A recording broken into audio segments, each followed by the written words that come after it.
It's August 22nd here in Seoul, and I'm Kim Dami. We begin with these stories making the headlines at this hour.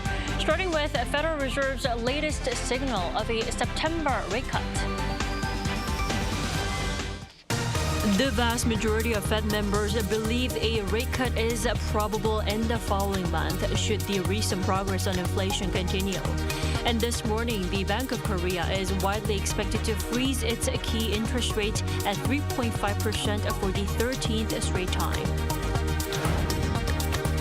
Democratic Vice Presidential candidate and Minnesota Governor Tim Walz, as well as former President Bill Clinton, are set to speak on night 3 of the U.S. Democratic National Convention on Wednesday. Former President Donald Trump held his first outdoor rally since an assassination attempt on him behind bulletproof glass. President Yoon on Wednesday visited the Army's ground operations for the first time since its establishment back in 2019 to encourage South Korean and U.S. troops there. He warned North Korea would face the end of the regime if it invades the South. The minutes of the Federal Open Market Committee revealed on Wednesday that a vast majority of members believe it will be appropriate to lower the benchmark interest rate in September. Now, if economic indicators proceed as expected. Lee Seung-jae starts us off. From March 2022 to July 2023, the U.S. Federal Reserve raised its key interest rate a total of 11 times. Since then, the benchmark lending rate has remained in the 5.25 to 5.5% range. However, that could change next month with the Federal Open Market Committee set to make its next rate decision. According to minutes of the FOMC from July 30th to 31st, released on Wednesday, the vast majority of members believe it would be appropriate to lower the benchmark interest rate in September if economic indicators proceed as expected.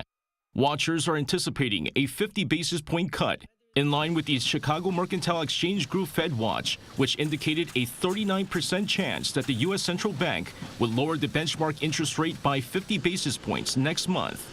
Recent employment figures released by Washington further fuel the prospect of a rate cut next month. According to the U.S. Department of Labor's Bureau of Labor Statistics on Wednesday, the U.S. job market is not as hot as initially thought. Data showed that there were 818,000 fewer jobs in March of this year than initially reported.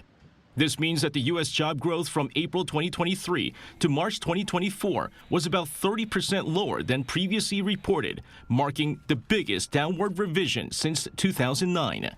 Traditionally, the U.S. Fed cuts rates on poor employment data, with the latest figures putting pressure on policymakers to cut rates. Lee Seung-jae, Arirang News. In the meantime, the Bank of Korea is set to make its key interest rate decision in the coming hour, and it is expected to keep the rate as it is for the 13th straight time at 3.5%. Let's turn to Professor Yang Idong for more this morning. Welcome back, Professor Yang. Hello, good morning. To jump right in, a rise in household debt is cited as one of the reasons that the BOK will hold the current interest rate. Now, what is the correlation there? Well, I do agree that the BOK will freeze the base interest rate to 3.5, which is the 13 times consecutive freeze since 25 BP increase in June last year. And there are both pros and cons about the decision. Well, we can think about the major forces that may help lower interest rate. For example, we have very stable consumer price index increase around 2% for the past 4 months. And secondly, there's strong market forecast that the interest rate will be lowered in the very near future. But the negative aspect about the interest rate cut is there are a lot of concerns about real asset increase. So for example, in July, the house prices in the Seoul area increased about by 0.76%, which is the largest the last almost 5 years. And secondly, the house debt increased about $13 billion in the second quarter.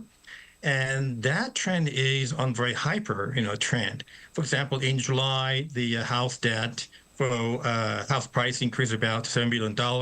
And this month, in April, single month, and house debt increased almost $4 billion, which is very close, over the 50% of last month house debt.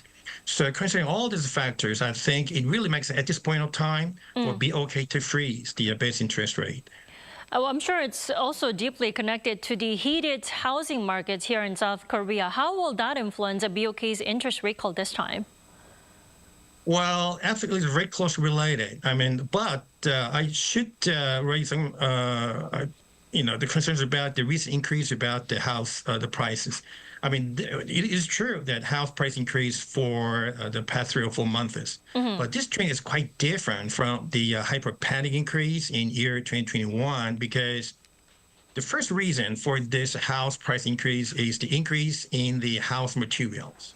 And secondly, there's a strong demand for real residents. And Korean government provided very strong support to help these new married couples or new married couples with new babies to purchase their own houses with a very strong support policies. Right. So my point here is, even though we have very strong concerns about the house price increase, if we have lowered, the increase in interest rate, but the Korean government will maintain very strong the policy against the real estate increase, such as DSR, etc. But at the same time, there are calls for a rate cut amid poor domestic demand here in the country due to the, prolonged trend of high interest rates, which is seen as the main trigger for the country's low economic growth outlook. Professor Yang, is that so? I mean, are we also in need of an urgent rate cut? What do you think? Okay, we should think about dual perspectives about the economic growth and GDP. The first one is, quite different from the long time ago. I mean, domestic demand has taken upper hands against export.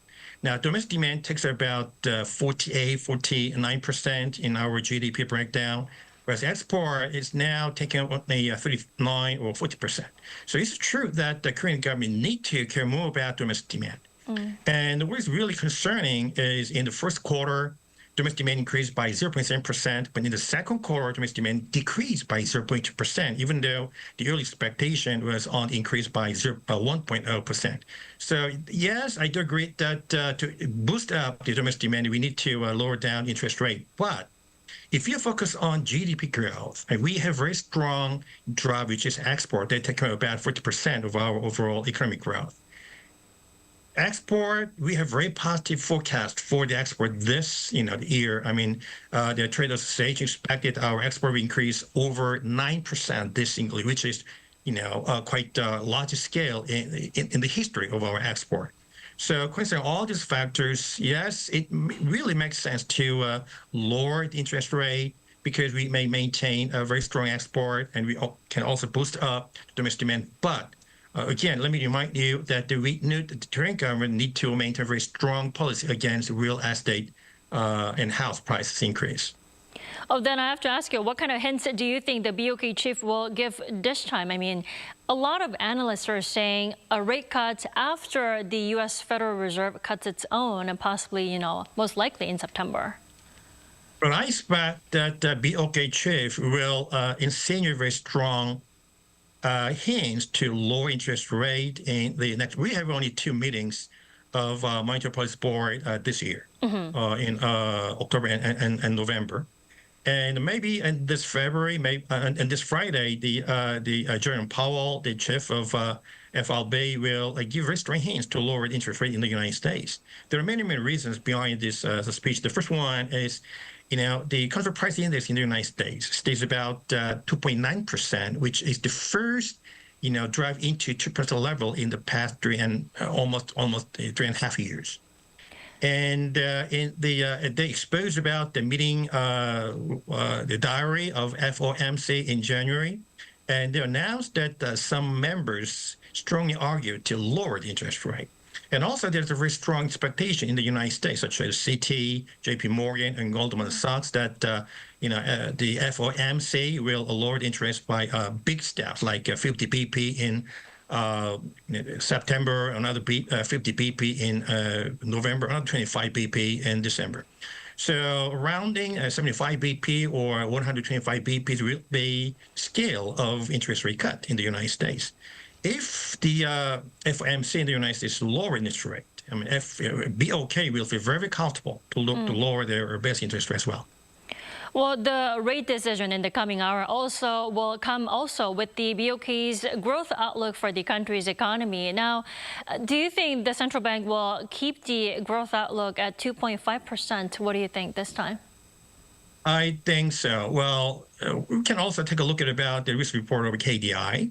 The KDI started with a 2.2 growth rate in February. They increased it to 2.6 in May, and lowered slightly down to 2.5. And this level stays very same as IMF and ADB, about 2.5. Again, there are many reasons for this pretty much prospective forecast. The first one is we have a strong expectation for the export. And our domestic demand will remain pretty solid if we lower the interest rate. So export interest, both two major forces for GDP growth, have two different forces. So the only condition for the leverage our the economic growth is instead of the export market, such as the Middle East crisis and also demand level in China, etc. So unless there are very dramatic turbulence from the external market, the economic growth will remain very solemn level around 2.5. Alrighty, Professor Yang, thank you as always for sharing your insight with us. You have a wonderful day. Thank you too. Have a good day.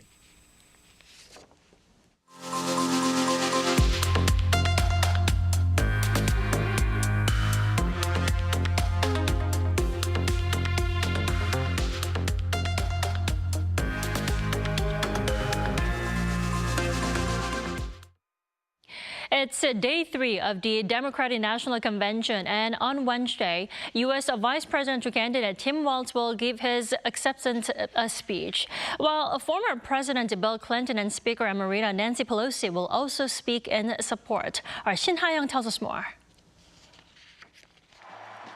The U.S. Democratic National Convention entered its third day on Wednesday in Chicago, a day after Kamala Harris was endorsed as the next presidential candidate in a ceremonial roll call. Minnesota Governor Tim Walz, the vice presidential candidate, will deliver his acceptance speech, introducing himself to American voters, as well as outlining his political vision. This comes 2 weeks after Harris picked Walz as her running mate, calling him the vice president America deserves. The campaign official said he has quickly gained momentum nationwide. Walz has a military background with the U.S. Army National Guard and experience as a high school teacher and football coach. Also on Wednesday, the convention is expected to emphasize a Fight for Our Freedoms theme with speeches from former President Bill Clinton and former House Speaker Nancy Pelosi. Republican candidate and former President Donald Trump held his first outdoor rally on Wednesday since his attempted assassination last month. He addressed supporters in North Carolina standing behind bulletproof glass. Trump emphasized that once he takes office, he will restore America to maximum strength and return the world to peace, adding that he can achieve this with just a telephone call. Meanwhile, ABC News has reported that independent candidate Robert F. Kennedy Jr. is considering dropping out of the presidential race this week and is expected to endorse Trump. Shin Ha-young, Arirang News. President Yoon on Wednesday encouraged South Korean and U.S. troops as they engaged in their annual summertime exercises, the Ulchi Freedom Shield, aimed at deterring North Korean military threats. According to Yoon's office, the president visited the Army's Ground Operations Command in Yongin, Gyeonggi-do Province, where he was briefed on their operational status, including the Ulchi Freedom Shield drills. Now, this is the first time a South Korean leader visited the command since its establishment back in 2019. There, Yoon highlighted that the South Korean and American soldiers are the roots of the joint defense posture, and also warned North Korea that Pyongyang would face the end of the regime if it invaded Seoul. Coronavirus has been going around this summer with a spike in the number of COVID infections. But seeing this as part of the endemic process, the government reassured the public that it can be managed within the current response system. Cheoseo reports. The current COVID-19 surge in South Korea is expected to continue until the end of August. In a Wednesday briefing, the Korea Disease Control and Prevention Agency predicted that this summer's resurgence will peak later this month before decreasing. This summer's COVID-19 surge is expected to peak at the end of August and be similar in scale to last year's. The agency added that the reasons for this COVID-19 surge include the fact that last winter's outbreak was not very severe and the COVID-19 vaccination rate has been relatively low. However, the KDCA also stated that the current management system is sufficient to handle the situation. The current situation should be seen as part of the process of COVID-19 becoming endemic, not as a crisis like the pandemic from 2020 to 2022. According to the agency, the number of COVID-19 inpatients from 220 hospitals nationwide dramatically increased from 226 in the third week of July to 1,366 in the second week of this month. However, the agency emphasized that the cumulative fatality rate from January 2020 to August 2023 was 0.1% and is similar to that of seasonal flu. It has ensured a stable supply of treatments and test kits to protect high-risk groups such as the elderly and in case of a potential uptick in cases. The KDCA has announced that treatments for about 180,000 people will be distributed by the 26th. These supplies are planned to last for high-risk groups until October, after which they'll be provided more steadily through the general healthcare system. Around 3.25 million test kits are expected to be supplied. The Ministry of Health and Welfare recently said that effective vaccines against the current variants will be supplied starting in October, urging people to follow personal hygiene measures. Cheoseo, Arirang News. South Korea's fuel tax cuts will be extended through October as fears grow over a wider regional conflict over in the Middle East. Our Moon Hae-ryun has this report. The South Korean government is extending fuel tax cuts until the end of October as global oil prices surge with mounting tensions in the Middle East. That's according to Finance Minister Choi Sang-mok during an economic meeting on Wednesday.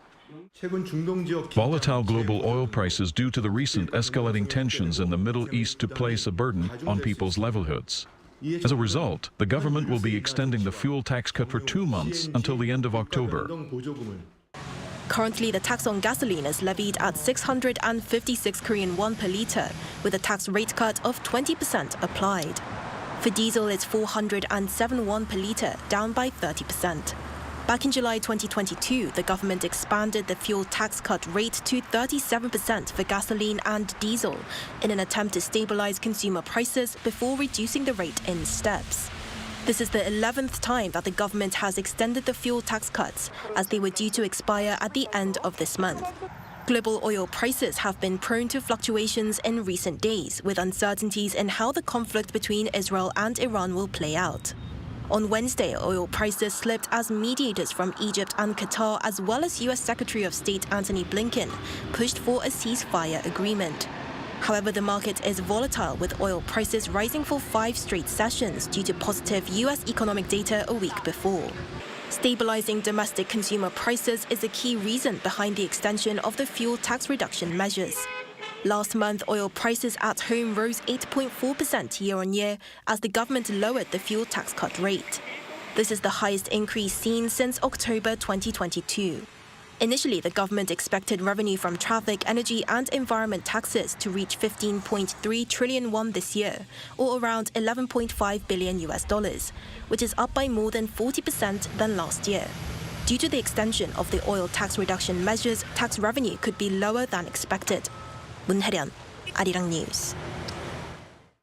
Gov't International High School, which consists of a large number of Korean Japanese students, has advanced to the Japanese High School Baseball Championship Finals for the first time ever. Now commonly known as the Summer Koshien, the school rallied back to defeat Aomori Yamada High School 3-2 in the semifinals on Wednesday. Gov't International High School has won all 5 games played in this year's tournament en route to the final. Now, some 30% of the school's student population is of Korean descent. It will face off against Ganto Daiichi High School on Friday for the championship.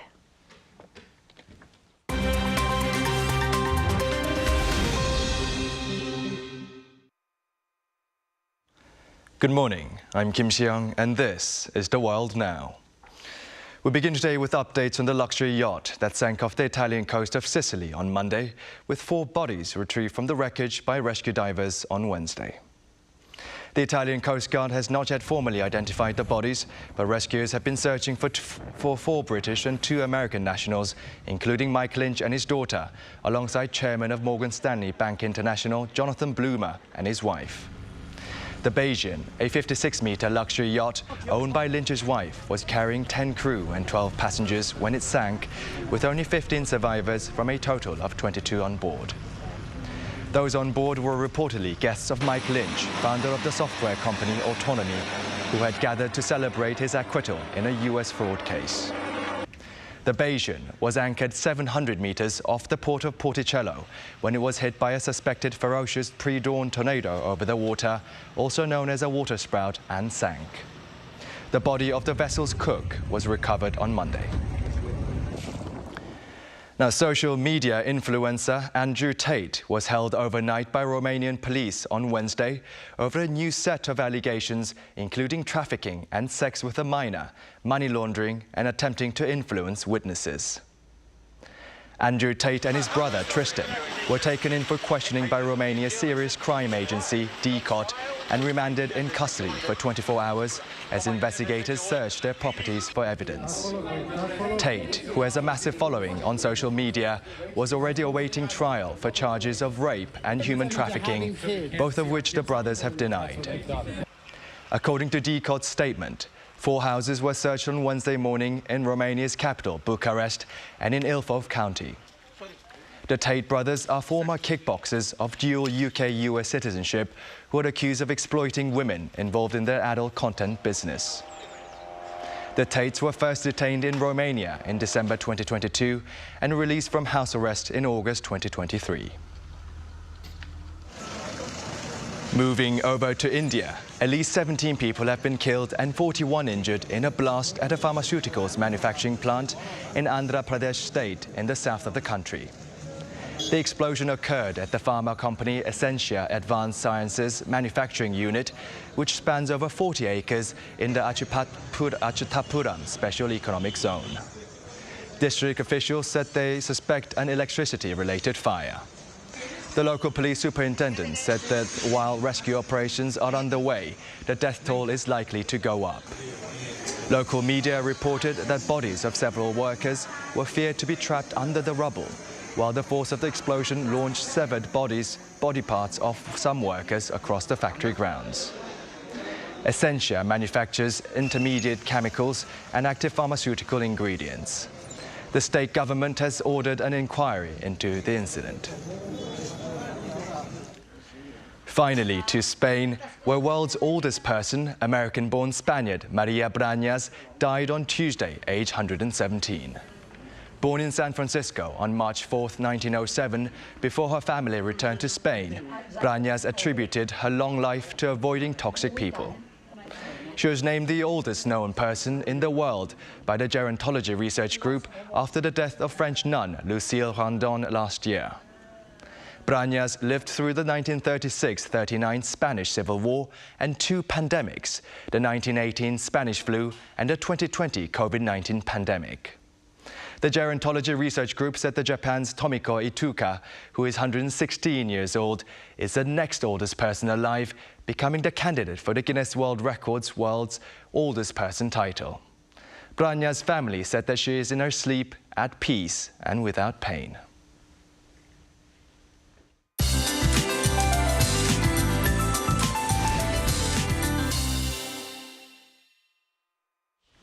Good morning. The long-awaited so-called Cheoseo magic is not going to happen this year. Statistically, the weather turns towards autumn on Cheoseo, the second autumn season term, but Korea remains in the grip of a severe heat wave this year.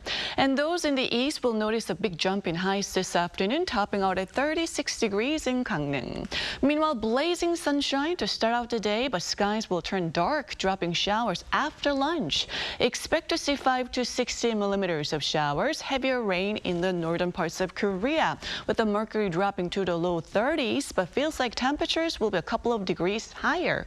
Seoul and Chuncheon get up to 31 degrees, Daegu, Jeju topping out at 34 degrees Celsius. It feels like we are in the middle of summer, but I'm sure many of you can tell autumn is well underway, with sunsets getting earlier each day. It's going to take another week or so for it to feel like autumn, with the heat to stay day and night. That's Korea for you, and here's a look at the international weather conditions.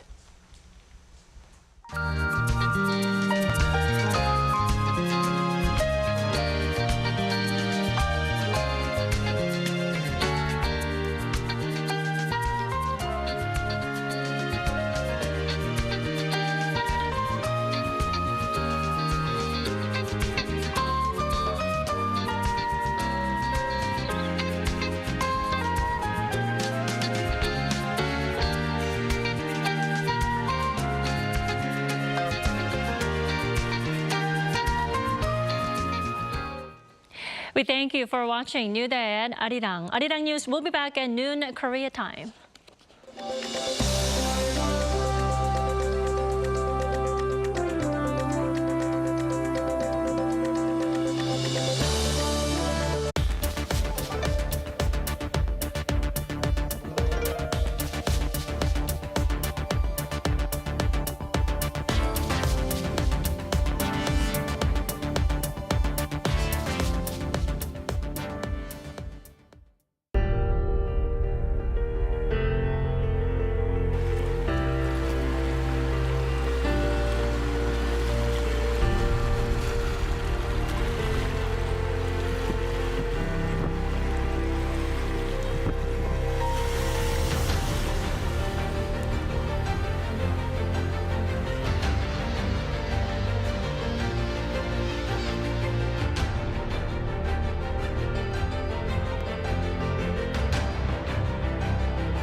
진짜 한국에선 어떻게 먹는지 알려줄까? K-바비큐? 신김치랑 먹어야지. 치킨? 치맥 페스티벌은 처음이지. 김치? 종류만큼 먹는 법도 가지각색. 김밥? 시장에선, 산에선, 바다에선 이렇게. 국밥? 취향 따라, 입맛 따라. 이런 한국, 와보지 않고는 모를걸? 요즘 한국에선 어떻게 노는지 알려줄까? 한국에선 아이돌이 되어볼 수도 인생 번호를 찾을 수도 있지. 제일 핫한 포토 스팟은 여기.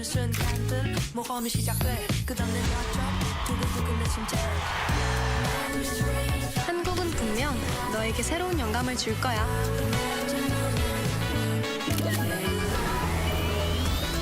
이런 한국, 와보지 않고는 모를걸?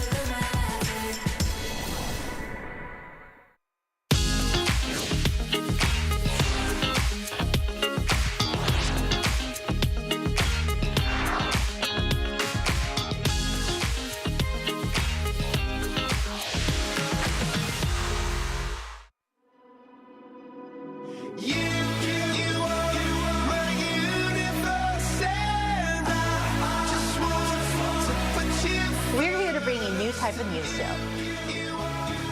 New insights, new styles, and new topics every day. We are News Generation. Bring news just for you. It's Thursday, August 22nd here in Seoul. I'm Song Yejin, and you're watching News Generation. Today, we're joined by Walter Lee. Lovely to be here. Happy Thursday. Happy Thursday. And Brooke Prince. Hello, good morning. Lovely to have you. Now, both are here to speak on behalf of those in their 20s and 30s. Now, as usual, we're going to start with our news feed, which covers different hashtags and news items that have been trending online. With a rise in COVID-19 hospitalizations in South Korea, the Korea Disease Control and Prevention Agency says the current summer virus wave is expected to peak later this month and then gradually decline. During a briefing on Wednesday, the KDCA commissioner stated that there is no need for social distancing measures or raising the virus threat level, as the current response system is capable of managing the situation. The agency also plans to accelerate the supply of COVID-19 treatment, with 177,000 doses set to arrive in the country next Monday. In sports news, Kyoto Kokusai High School, an international school for students of Korean descent, has reached the final of the prestigious Summer Koshien, Japan's national high school baseball championship, for the first time. In Wednesday's semifinal, the team achieved a 3-2 comeback victory over Aomori Yamada High School. They are set to face Kanto Daiichi High School in the final on Friday morning. Founded in 1947 by Korean residents in Japan, the school follows Korea's secondary and primary education system as an overseas Korean school. Now, staying in sports, South Korea's main delegation for the Paris 2024 Paralympic Games departed for Paris on Wednesday. 48 athletes and staff members boarded their flight to the French capital from Incheon International Airport. The first group traveled to Paris last Wednesday to participate in a pre-games training camp. In total, South Korea is sending 83 athletes and 94 staff members to compete in 17 sports, with the goal of winning at least 5 gold medals and ranking among the top 20 in the overall medal standings. The Paris 2024 Paralympics will take place from August 28th to September 8th. Now, here on NewsGen, we've talked about the Paris 2024 Olympics several times for our main discussion of the day. So I want to ask our panelists, any words of encouragement for all the participating athletes in the Paris Paralympics? Yes, definitely very exciting news, and I'm glad we are putting the spotlight on these athletes today. And I heard you mention that the goal was at least 5 gold medals. And that was the same goal for the Paris Olympics. Right. And as we all know now, they blew that out of the water, right? We brought home 13 gold medals, which is amazing, and I have no doubt that the same outcome will happen for the Paralympic Games. So I'm just very excited. I know they will go above and beyond and perform very well. And of course, regardless of the outcome, we're just extremely proud of them and rooting for them. Right, it's really exciting to just be part of the athletes' journey and watch them perform, because they've been preparing for these games for years. So really excited to see the Paris Paralympics. Are you too, Walter? I'm very excited. But unfortunately, the Paralympics don't get recognized as much as the Olympics. But the Paralympics are just as important than the Olympics themselves, in my opinion. I think it would be fantastic if we share the same support and that we give the abled athletes and praise them and respect them with the same attention as we would with the athletes who have just competed. So let's do this on NewsGen. Let's give some words of support for Paris 2024 Paralympic Games. Are you guys ready? I'm ready. Yes, ready. 1, 2, 3. Go Team Korea! Woo! Fighting! And that was our news feed for this Thursday. So we're now going to move on to our main discussion of the day. Now, for many of us, including myself, there is one thing we can't start our morning without, and that is coffee. Take a look at the screen to find out more. Korean coffee brands have been capturing the hearts of coffee lovers around the world. Media Coffee launched its first overseas branch in Guam last year, with plans to open 200 more international stores within the next 5 years. The brand is already selling its instant coffee mix and beverage products in 23 countries, which led to a 120% increase in export value last year. Other Korean coffee brands like Beeks Coffee and Mega Coffee have also expanded their businesses to Singapore, the Philippines, and Mongolia. What's making K-coffee brands such a global hit? So today we're going to talk about the growing global craze towards Korean coffee or Korean coffee stores. So let's start off with a light question. Do you consider yourself as a coffee lover? I would call myself a coffee drinker, but not a lover. What's the difference? Well, I think my coffee drinking has become more of a habit than enjoying a cup of coffee for what it's actually worth, like the beans. I'm not an expert on coffee beans, what comes from where, the taste, etc. So more like a coffee addict. More like a coffee addict. That's more of what I am. All that I know is that I'm not a lover of sour tasting coffee. Oh, same here. Yes, but I think those beans come from Ethiopia. I'm not sure, but anyway, like Brooke said, I would say it's more of an addiction rather than a love. So yes, I would call myself a coffee addict or coffee drinker. How much do you drink every day? I would say that I drink between, shamefully, 3 to 4 cups a day. Oh, wow. So, that's yes. even more than a lot of caffeine. It's a lot of caffeine, and I think it's made a placebo effect. I just hopefully it works, but it might not work actually, to be honest with you. Right, so Walter is a coffee addict, not really a coffee lover, I guess? Yeah, coffee addict is... Well, I think that I also fall into the category of a coffee addict. Although I love coffee, I think I have 2 cups of coffee at least every day because I kind of feel like a cup of iced Americano gets me going every morning. So we are both coffee addicts, I think. Now, what about you? Are you a coffee lover?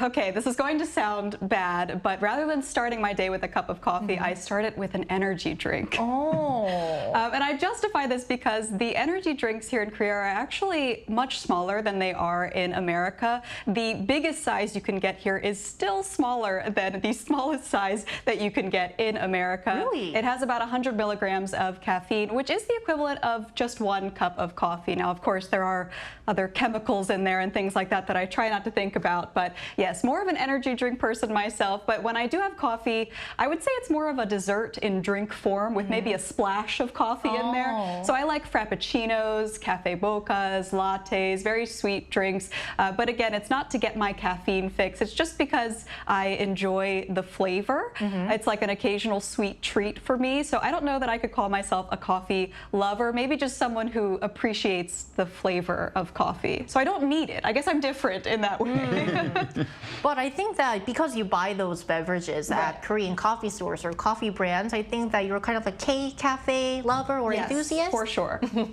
Right. So as we're talking about the global rise of Korean coffee and Korean coffee brands, talking about the domestic coffee consumption here in Korea, Korea is well known for its strong love for coffee. Now, Brooke, we're actually among the world's biggest consumers of coffee, right? That's right. Korea is one of the biggest consumers of coffee in the world, which Walter will elaborate on in just a moment. But from a foreigner's perspective, I was definitely surprised by Korea's immense love of coffee. Of course, in America, there are a lot of people who have to start their day with a cup of coffee. I know many friends, I have family members who are very obsessed with their coffee, but I think in Korea, it's like a mass phenomenon. People just love their coffee, and they especially love their iced Americanos. That is always the #1 item in sales across all all the cafes across the country. And I remember when I was working in a musical here in Korea recently, we had coffee trucks that would come to the theater. And so in our group text, we would all order our coffees, and it would just be a wall of which stands for iced Americano. And of course, me, the one lone foreigner, there would just be something like chocolate frappuccino right in the middle of the list. So yeah, I've definitely learned since living here that coffee is a very important part of the culture. And I mean, coffee trucks are one thing, but I think it has sort of become like a habit or kind of like a trend or a custom to go to a coffee shop after you have a lunch or after you have dinner. Right. So definitely we're seeing the Korean coffee market is definitely big. Now, Brooke previously mentioned that Walter is going to give us some concrete numbers or data on Korea's coffee consumption. Please go ahead. Correct. So if you look at the screen, I can just show you how almost shocking numbers that we go through. Although I think I beat the average consumption. Annual coffee consumption per person in Korea is around 405 cups. Now, before the show, we actually worked out that I work out to be over 1,000 cups per year. Because you drink 3 cups every day. Yeah, so that's kind of a bad thing, I think. Imagine how much money I could save if I didn't buy all that coffee. Now, the number of coffee shops in Korea has surpassed over 100,000 stores, which is amazing to see. And 2.6 times, it's actually 2.6 times the global average as well. So I never realized how much we were into coffee when you compare us to other countries like Italy or even Australia, who's very well known for their coffee culture. But turns out we love our coffee just as much as any other country. Right, and because Korea loves coffee so much, we've actually seen a steady rise in the number of domestic coffee brands as well, and they're actually rapidly expanding overseas. So one thing that's caught attention abroad is what you mentioned, Brooke, which is Korea's immense love for iced Americano, right? That's right. Like I mentioned earlier, iced Americano is the favorite drink here in Korea. And if you're curious, espresso is actually the favorite amongst Americans. But definitely foreign media has picked up on this obsession with iced coffee, particularly iced Americano. And they have published articles about the so-called 얼주가 culture, which translates to, even if I freeze to death, I will have my iced Americano. What that basically means is in the dead of winter, you can go outside and you will see Koreans holding in their shivering hands with their gloves on, they will have their precious iced Americano. That is how serious it is. That is how much Koreans love their iced Americanos.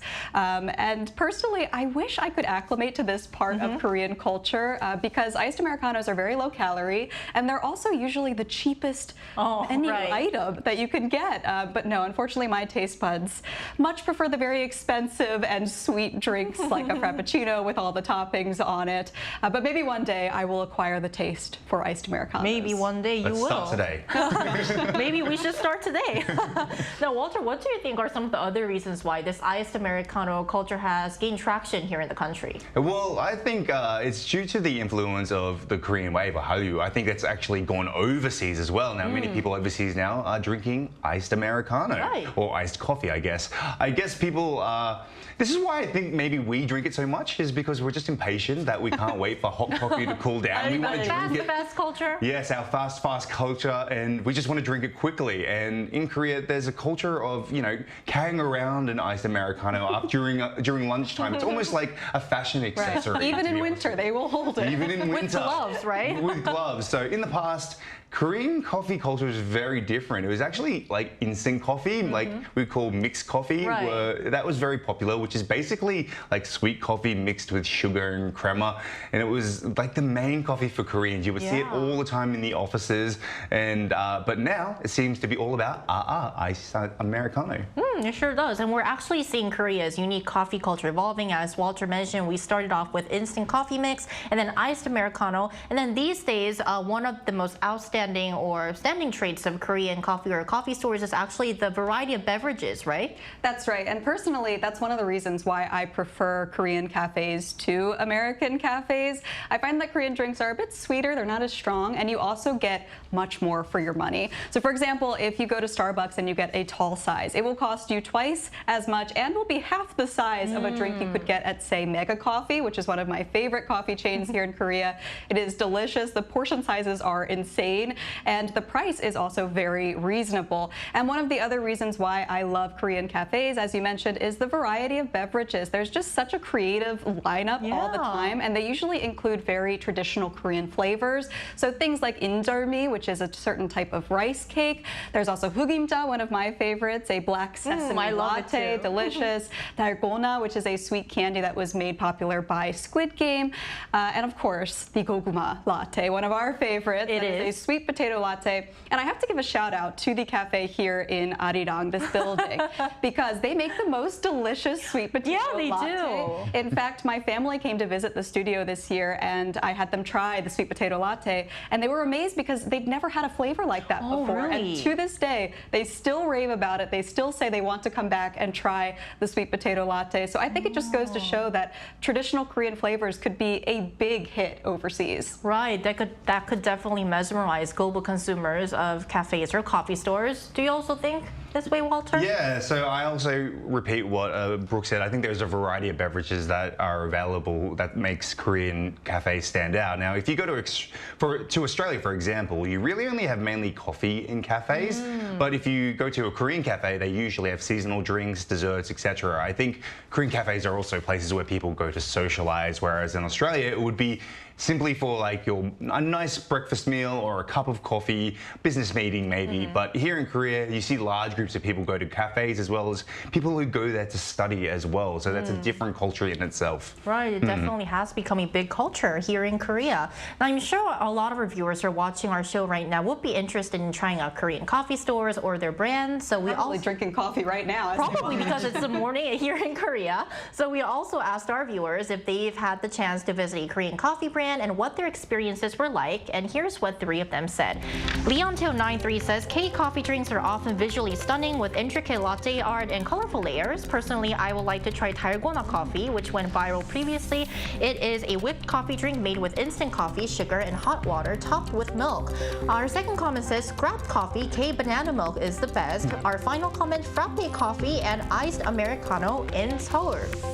So our viewers seem to be definitely interested in trying out Korean beverages from Korean coffee brands. Now, for more insights, we're now going to invite a millennial who owns a coffee shop in Korea to our talks right after this break.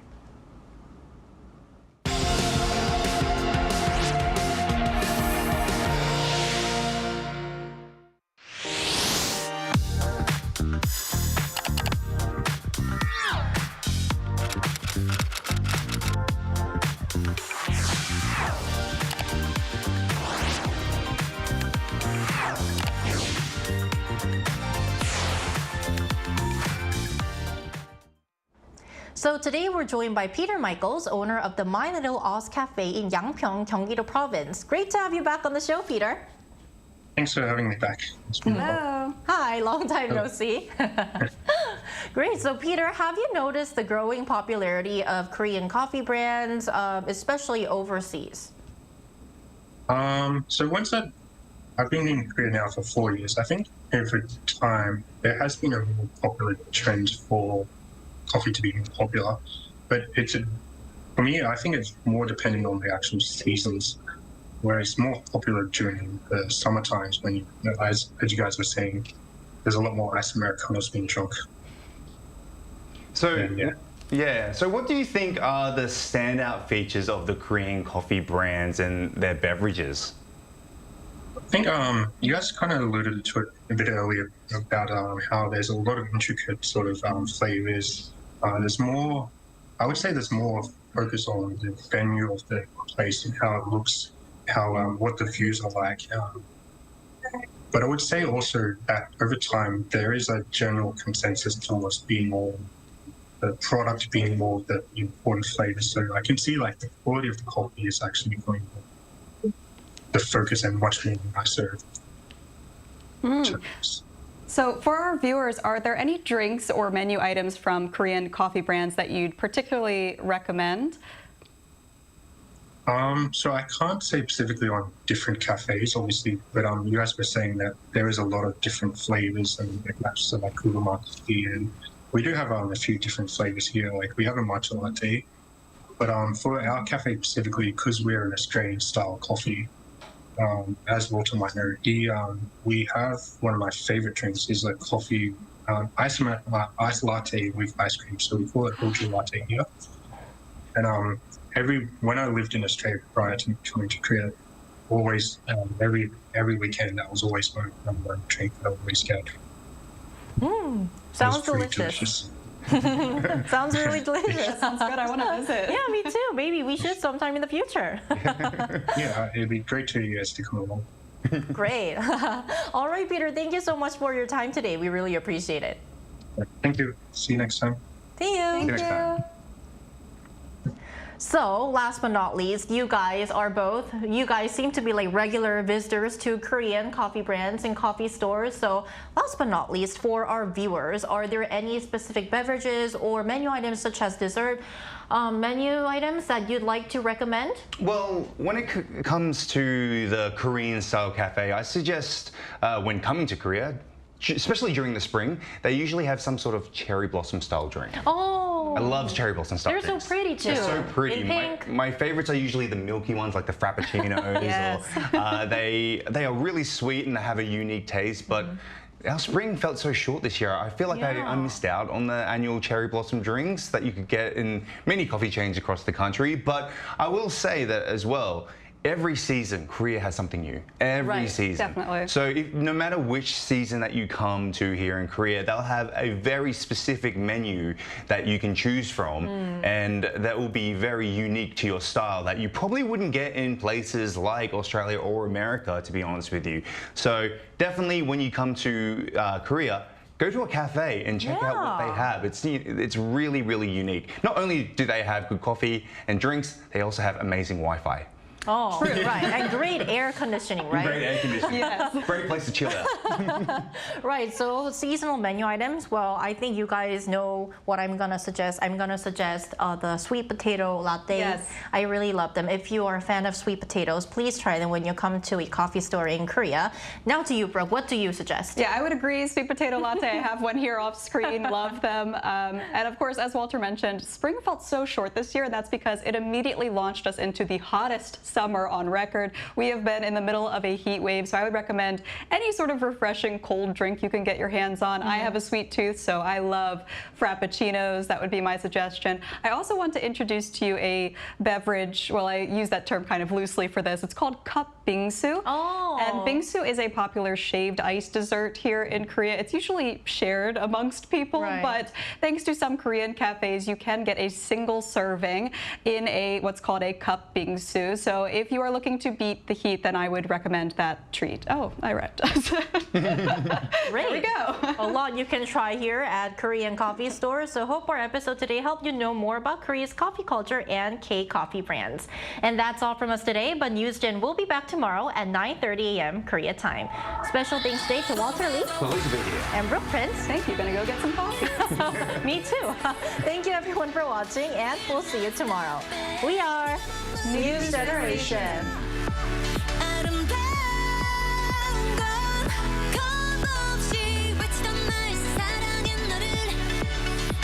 진짜 한국에선 어떻게 먹는지 알려줄까? K-바비큐? 신김치랑 먹어야지. 치킨? 치맥 페스티벌은 처음이지? 김치? 종류만큼 먹는 법도 가지각색. 김밥?